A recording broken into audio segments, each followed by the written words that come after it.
Hello guys, this video is to teach us how to use risk management while taking trades, and we're going to be using the ICP USDT pair for this example. So let's just dive straight into it. So this is the signal that we are going to use. You can see the entry zone given, you can see the stop loss, and you can see the target levels, which is the take profit levels. So the first thing you want to do is to get your stop loss percentage. How do you get your stop loss percentage? You're going to subtract your stop loss price from your entry price. The reason why we're doing it that way is because it's a long trade. That's why we're buying. So that means you're going to subtract your stop loss from your entry zone. But if it was a sell order, what you would have done is you're going to subtract your entry price from your stop loss price.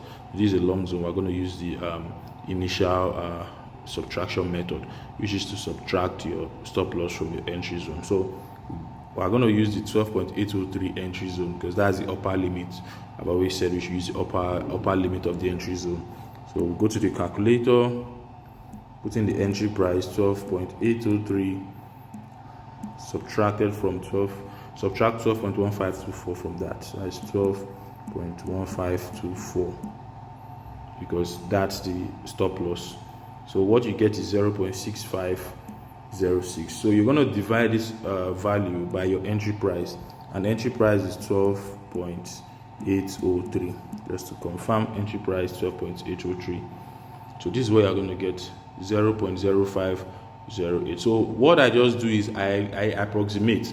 So this will now be 0.051 because I just approximated the 8 to 1. So what we know that the stop loss percentage is 0.051. So bear in mind this value is has already been divided by 100. So has already been divided by 100. Let me just write it out. 0.051. This method has already divided it by 100 because you're not giving the percentage direct. You're only giving the entry price and the stop loss, and you're trying to get the stop loss, and you're trying to get this stop loss percentage by yourself. So this value, you don't need to divide this by 100 anymore. You just use this directly. So it's only when I give you, I give you a trade and I put it like the ones I gave this morning, then I put the stop loss percentage as 5.1%. So you know that you're going to divide this by 100, which will give you 0.051. But when you use the method that I just explained now, which is subtracting your stop loss from your entry price and dividing the value by your entry price, you are going to get 0.051. You won't have to divide by 100. You understand? So it's only when I give you the value of the stop loss percentage, like where I did this morning, put it in front of the stop loss. Oh, this stop loss is 5.1%. Then you're going to divide it by 100. Then the value that you are going to get is 0.051 in this case. So what you just do is you are going to take your affordable risk. Let's say we want to risk $5 on this trade. So we'll just take $5. Then we'll divide $5 by that 0.051. So what do we have here? 98. This 98 is going to be our order value. Now let's get into the trade and see how that plays out. Now I just want to explain something. I'm going to take this trade 2 times because I want to explain something on leverage to you guys. So what I have to do, go to trade, put it at limit order. Our entry price is 12.803 and our order value is 98. So we'll go to take profit and stop loss. It's a long trade, so if it's a short trade, we'll put it here, but it's a long trade, so we'll leave it here. Then we'll put our stop loss at 12.1524. 12.1524. You can see it just falls below $5. That's 4.94, which is almost $5 approximately. Let me just go ahead and put this trade. For your take profit, you are going to use the last target, which is 13.8. That's going to be your last target. That's going to be your take profits, 13.8. You confirm. So now for the leverage, the good thing about this method is that even if you put your leverage at 25x, if you still go back to take profit, you see that you are still going to lose $4.9. You understand? Even if you put it at 1x, you go there, you see that you're still going to lose $4.9. So that's the good thing about using this risk management. So, but you might be thinking, so what's the use of the leverage? What the leverage does now is, in this kind of method of using risk management, what the leverage now does is it determines the amount from your available balance that you are going to go into that trade. So now the order value is fixed at 98. So how much of your available balance is going to be used to make up to that $98 for your order value? So if you use 1x, that means to make up for this $98, it will have to take $98 from your available balance, which is 98. That is 1 times 98 to give you 98. So it will have to take $98 from you. You see that if I click this to buy this trade, to say insufficient balance, you can see insufficient balance because I'm using 1x. So if but let's say I now move it to, let's use 10x. What this actually means is that to be able to fill in this 98 dollars of order value, how much would be taken from my available balance? That means it will need $9.8 to take my available balance, because by the time you multiply $9.8 by 10x, that will give you 98.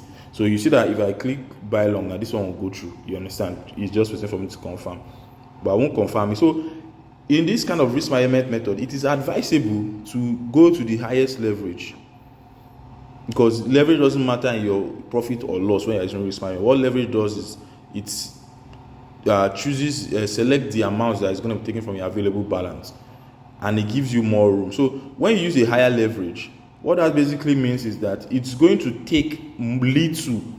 You understand? So now to get 98 here, what do I need from my available balance? I just need about $4, because 4 times 25 is going to be $100, which is the same thing as 98.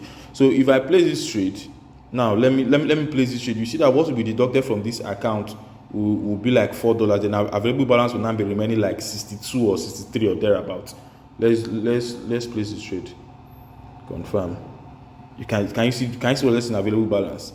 62. That means it only took $4 out of my available balance for this trade, because my order value is 98 and my leverage is 25. So when you're using this particular risk management method, it's best for you to take it to the highest leverage, so that it's going to just use little amount from your account. Because if you use 10x for this trade, that means it's going to take $9.8. Let me put it in 10x now to also show you.